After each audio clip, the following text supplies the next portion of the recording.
Hello, Professor. Mike McCollum with Module 5, Salinization of Soils. Excuse me.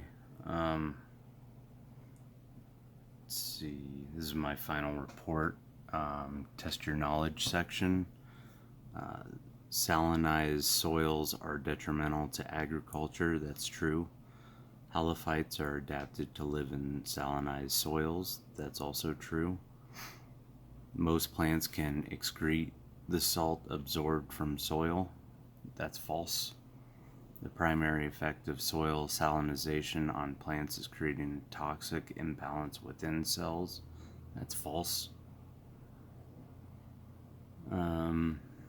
Natural cause of salinization, coastal flooding, and parent rock deterioration.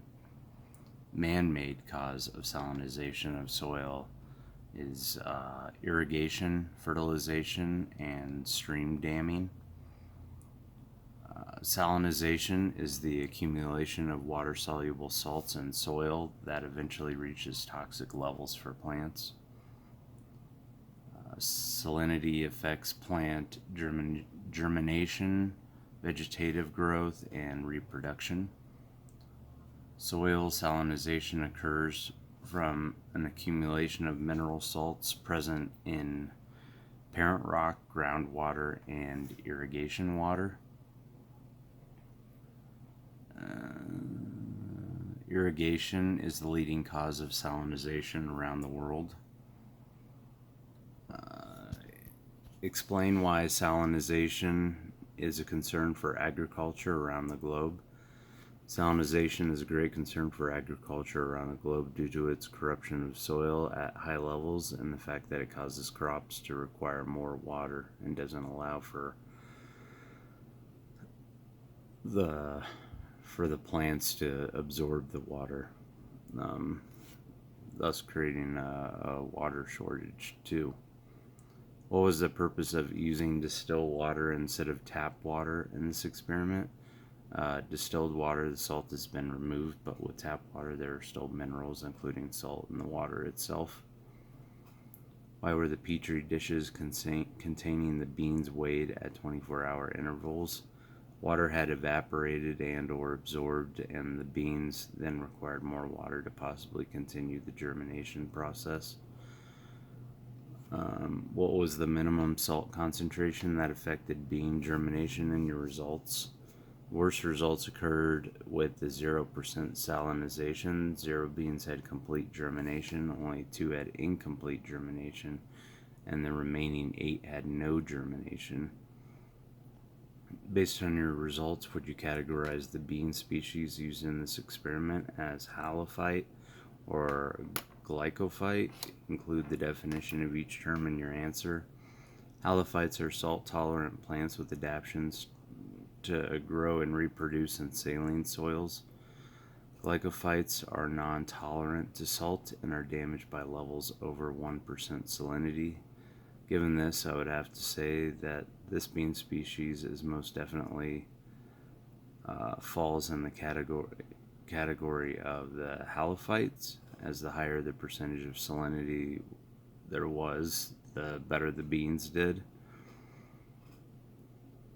Let's see, 0% salinity, complete germination, 0 beans, incomplete germination, 2, and no germination, 8 of the beans. 0.5% salinity, complete germination was 0, incomplete germination was 3, no germination was 7. 1% salinity, no complete germination. 3 had incomplete germination, and 7 had no germination. Complete germination for 1.5% salinity was 0, 7 for incomplete germination, and 3 for no germination. 2% salinity, 0 for complete germination, 9 for incomplete germination, and 1 for no germination. And there's my petri dishes.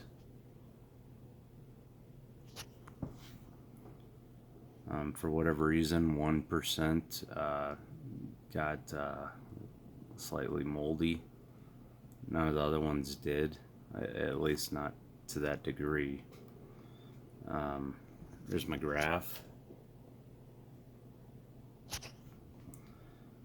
The primary effect of soil salinization on plants is to limit the ability of roots to absorb water.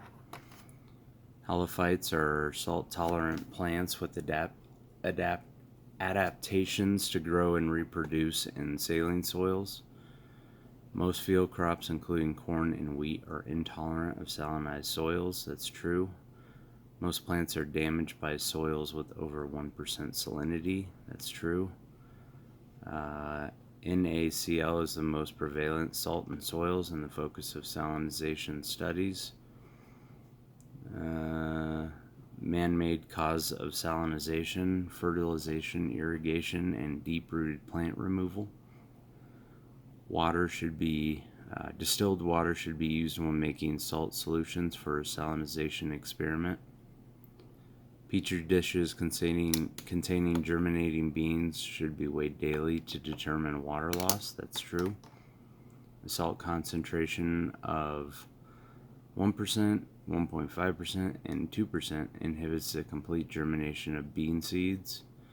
Groundwater with a salt concentration of 0.5% is an appropriate source of irrigating field beans.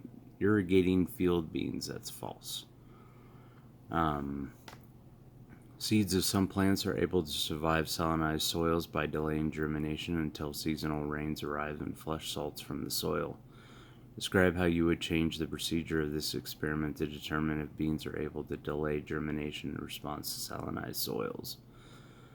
I thought perhaps if you had 2 petri dishes of each percentage and do the same thing for the first 5 days, and then after 5 days rinse half of them with distilled water and rinse their petri dishes as well with distilled water, and then continue the experiment as before with giving them distilled water every day and weighing them. I think that might be a way to see if they were able to delay it for those 5 days and then begin germinating. And looks like that's it. Thank you, Professor.